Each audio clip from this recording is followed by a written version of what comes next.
sinanay, sinasamantala niya yung pagkakataon. Kasi nagpatuloy sila rito ng mais. Ayan, so ito yung mga tira-tira na ng mga nagwalis.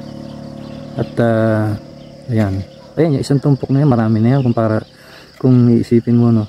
Pero para sa isang tao lang.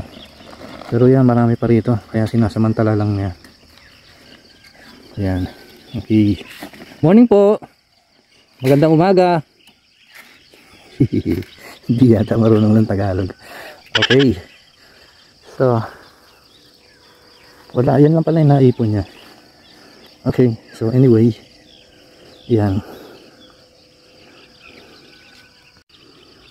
So minto lang ako sa morning, take it easy muna, no. Ayan, so naisip ko lang kunan tong tong early morning fog or dew, morning dew. Oh, fog, okay, sorry. Ayan, so kita nyo, inuulap yung ibabaw ng bundok. Sayang, kung makakausap lang natin si nanay, tatanungin natin kung may nakatira dyan. Malamang meron. Ayan, ayan, the bird, ang kalaban ng mga magpapalay. Maisan pala to. Ayan, maisan pala. Ayan, my favorite.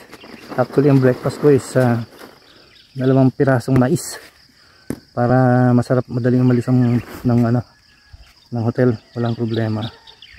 Ayan, dito meron siya ng kainan. Ayan, pero mukhang wala na masyadong siguro mahina ang kita. Ayan, they're coming from the bend.